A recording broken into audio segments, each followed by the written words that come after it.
All right, I'll do a demonstration of the bench press here for you. A couple things I want you to keep in mind anytime you're doing any type of pressing exercise is that I don't want you to think of it as just a chest or shoulder or tricep exercise. I want you to think of it as a total body exercise.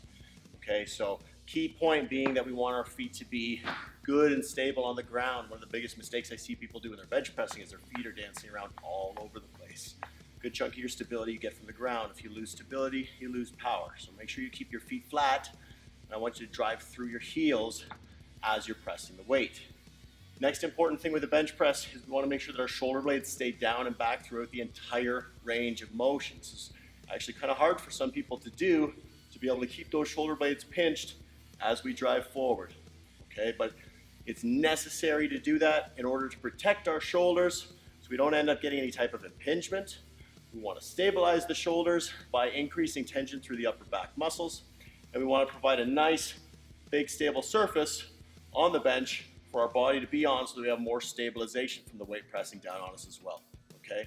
Now here what I want to do is really lift my rib cage so that I can actually get those shoulder blades down and back. So you're going to see here that I kind of create a nice arch in my lower back. Okay. Because we're not compressing the spine from the top down, it's okay to arch our lower back in this exercise as long as we don't have any lower back injuries or history of injury. Okay. Next, in terms of setup, is when I'm getting underneath the bar, I basically want the bar to be around eye level. Okay, as I lower the bar, I'm going to be lowering it to about my chest. I want to make sure that I don't have to unrack the bar from too far away, potentially hurting my shoulders. And I want to make sure that I'm not so close to the pins that if I approach failure, I push the weight up and hit the pins, and I either miss the lift or I potentially hurt myself because the weight comes back down on me if I don't have a spotter. Okay, in terms of grip spacing, your grip is going to be dependent on where your wrists are in this bottom position. So I want basically my wrist to be directly above my elbow when the bar hits my chest. So for me, my hand spacing is going to be about here. Okay, if I go like this, I'm going to have a lot of pressure on that elbow, and I'm going to create a significant issue when I'm trying to complete my lift. Okay? When you set up, it's important you have maximal tension through your body. So try not to be slack. Don't be relaxed. Be pretty tense through your body. Squeeze the bar hard. Really keep packing those shoulders down and back throughout the duration of the lift once again. Okay?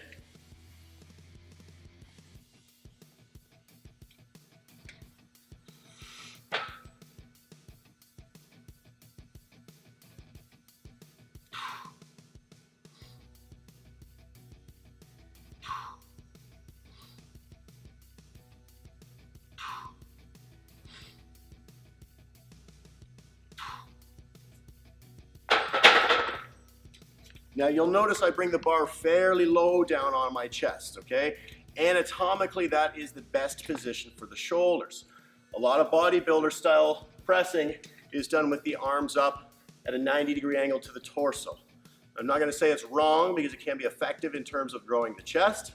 However, it can cause some shoulder issues in anyone who's doing it even just a little bit the wrong way, or if they already have a history of shoulder issues. So the style that I do the bench press and teach the bench press is the powerlifting style. It shortens the range of motion, and anatomically it's much better for the shoulders. So at the start position on the top, the bar is going to be above your shoulders. As you lower the bar, it's going to come down to your lower chest. So right at the bottom of your chest muscles, right where the bottom of your sternum is. And then as you drive back up, you're bringing the weight up above, back to the top of your shoulders again.